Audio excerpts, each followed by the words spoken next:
All right, so we are back. We're going to start the rest of the model, which are going to be the footrests and the rivets.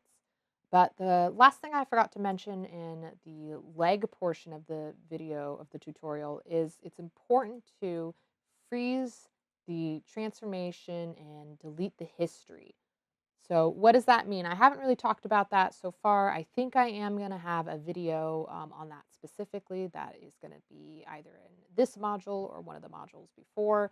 But just in case you haven't heard about it yet, freezing transformation is right up here. And it's really useful to freeze the transformation of duplicated objects. Um, and just to freeze transformation on models that you're done modeling and setting aside. So what does that do? It's like clearing the history. So when I duplicated or when I um,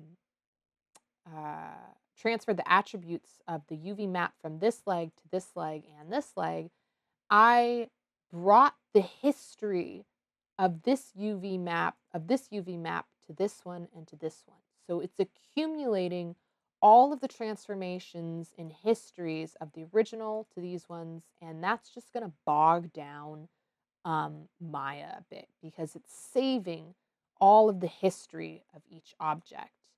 So I'm going to go and I'm going to select both of these legs and I'm going to hit freeze transformation, meaning it now has uh, set the the the scale, the rotate, and everything to just be 0, 0, 0.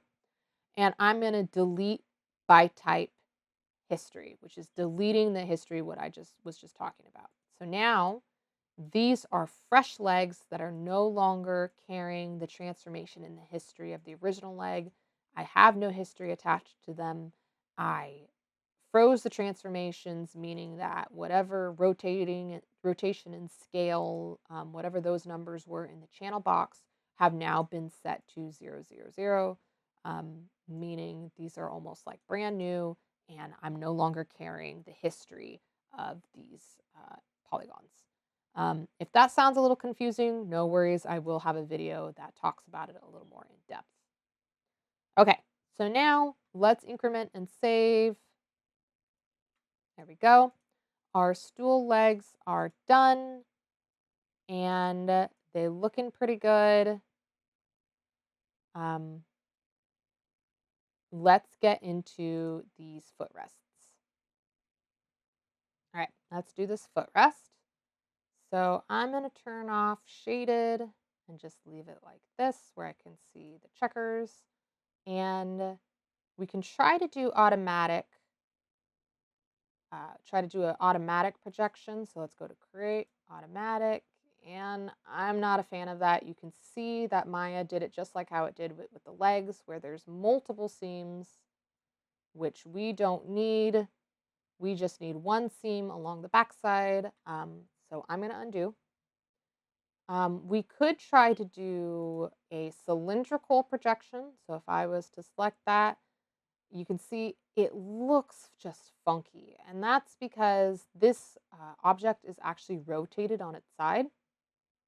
So Maya's trying to project this without realizing that this is a rotated object. So it's not doing a very good job. So let's undo. We won't bother with cylindrical either. Instead of creating a UV map projection, let's just make the cut ourselves.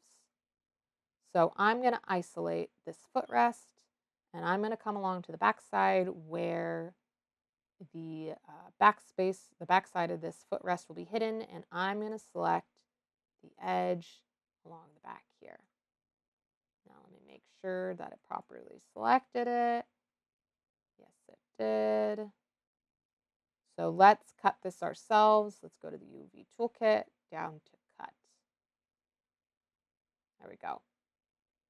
So we made that cut. Now, instead of trying to make a projection, let's just select the UVs of this footrest and let's go straight to unfold. So down here, unfold. There we go. That looks so much better. Now I am going to select the UV shell and I am going to scale this down. it right about there. And let's rotate this like so. Now I do want to make sure that my checkers on the footrest are roughly the same size as the rest of the stool. So I'm going to turn off the isolation and let's see. Okay, so these are a little smaller, but you know what? That works. Okay, so let's isolate. Oh, let's leave this unisolated. Now we are going to transfer the attributes of this footrest to this footrest and this one, just mimicking what we did with the legs. So I'm going to select the original footrest. I am going to hold select and I'm going to select the second one, mesh, transfer attributes, make sure that component is toggled on and hit apply. Awesome. Now I am going to select the original again.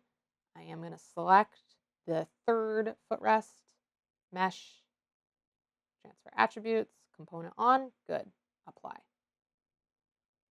Looks good. So we just transferred the attributes of the UVs to each of the footrests.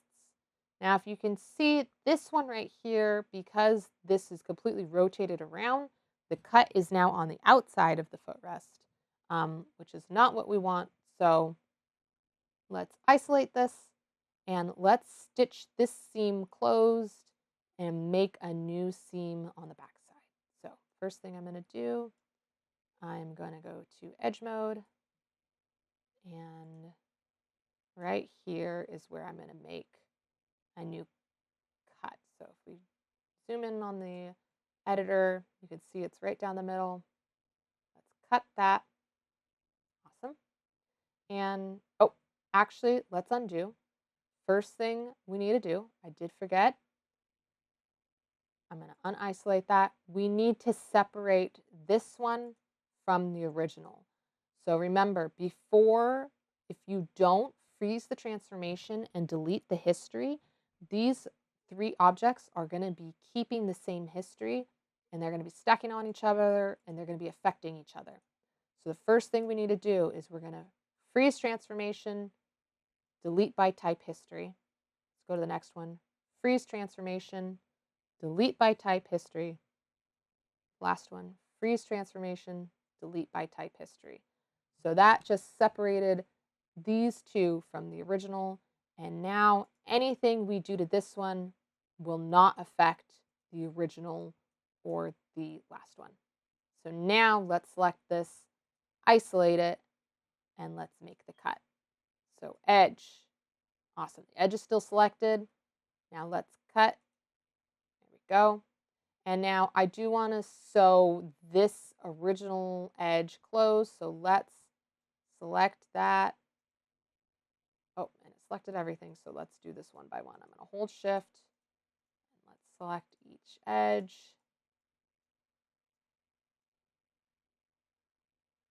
Like so. And let's go down to stitch together. And then I am going to select the UVs and hit unfold. There we go. So now if I unisolate it, the seam is now along the back side for each one, and they are properly UV mapped. So we just did the footrests, we've done the stool legs, we've done the stool top. Now it's just time for the rivets, and that'll be done with the UV mapping. We'll take the UV map to Photoshop and we'll create our textures there.